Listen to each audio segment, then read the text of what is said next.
वो शाम मेरी कैसे गुजरी है मुझे ही पता यार।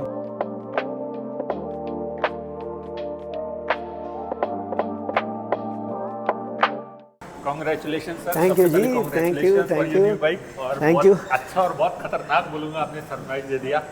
हाँ यार, डोमिनार तो मेरी बड़ी इच्छा थी कि डोमिनार ही लेके जाऊँ। मैंने बताया था कि 50+ कंट्रीज़ उस पर करूँगा, मगर जब मैं सर्विसिंग को ले जाने लगा उस बाइक को तो उसमें कुछ इलेक्ट्रिकल प्रॉब्लम आ गई, मिसिंग करने लगी, बंद होने लगी। जब चेक करा उसको तो वो उसमें केबल्स जॉइंट्स जो हैं वो हीट हो रहे थे, तो मोस्ट प्रोबेबली आरआर यूनिट और उसकी मैग्नेटिक कॉइल जो है ना उसमें कुछ प्रॉब्लम है। वो शाम मेरी कैसे गुजरी है मुझे ही पता यार। Then early morning my son came to me, वो सेड पापा नाराज मत हो, you buy a new bike, I am behind you, और रेस्ट इज हिस्ट्री। यहाँ फ़ोन करा, 2 दिन के अंदर बाइक आरसी सब रेडी हो गई, तो बाइक हमने रेडी कर दी। कर लिया आपने। और बाइक कौन सी, बाइक मेरे दिमाग में जब नई लेनी थी तो 3 थे मेरे दिमाग में।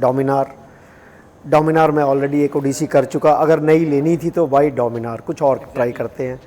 फिर मेरे दिमाग में आया BMW, मेरे बड़ा स्ट्रॉन्ग कंटेंडर था। पर BMW में सबसे बड़ा ड्रॉबैक है कि उसका एक पेट्रोल टैंक है वो थोड़ा छोटा है, otherwise it is a proper tourer. तो तीसरा जो सबसे बड़ा निराश किया मुझे रॉयल एनफील्ड ने। I was waiting for KTM, royal Enfield 450 launch नहीं हुई अभी तक, तो ऑब्वियसली दी रेस्ट जो बचा वो बचा हमारे पास KTM में मैंने एडवेंचर 390 लिया, वो भी बेस मॉडल एडवेंचर 390X जो इन्होंने रिड्यूस करके प्राइस निकाला है वो लिया है, because I am not too much of a electronics guy, तो I prefer a basic machine, तो वो लिया है। कलर आपको दिखाते हैं कौन सा लिया है हमने कलर।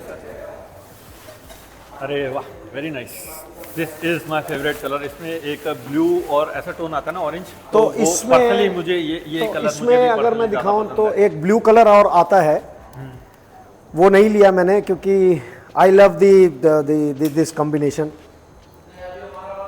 KTM मेरे पास पहले 390 थी बट ड्यूक थी,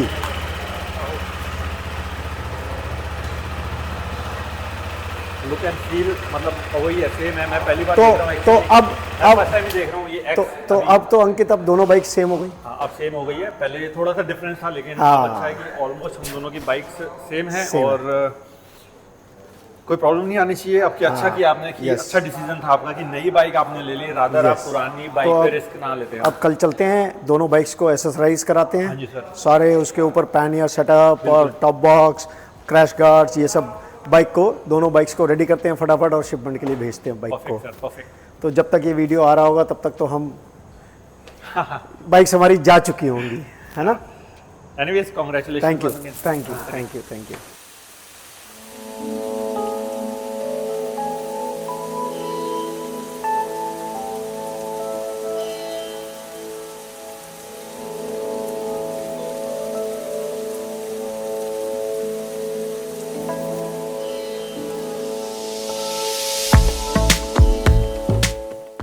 बाइक लेने के बाद पूजा भी हो गई, अब बाइक का समय है एसेसरीज फिट करने का, जिससे कि बाइक की सेफ्टी रहे और मेरी भी सेफ्टी रहे। उसके लिए हम पहुंचे अपने जाने माने विश्वसनीय जाना मोटरसाइकिल्स के स्टोर पर, जिसने मेरा 2018 की मोटरसाइकिल में भी सेफ्टी एसेसरीज सारी इंस्टॉल करी थी।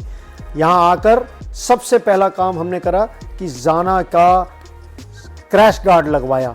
In case of a fall वो हमारे को, मेरी टांग को, मेरी बाइक को बचाएगा डैमेज होने से। अब हमको फिट करवाना था सैडल स्टेज, मगर फिर हमने विचार किया कि सैडल स्टेज का हमारी बाइक पे कोई काम नहीं है, बिकॉज हम इसमें फिट करवाएंगे पैनियर्स, और पैनियर्स इसका कोई सेट रूल आता नहीं है, तो हमको पैनियर्स अभी ढूंढने थे।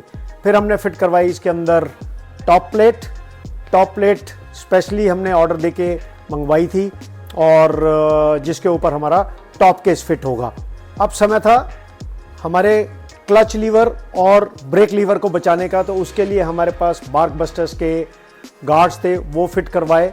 बार्क बस्टर इंस्टॉल करने के बाद हमारे पास डबल टेक मिरर्स के मिरर सेट आए थे, वो हमने इंस्टॉल करवाए हैं।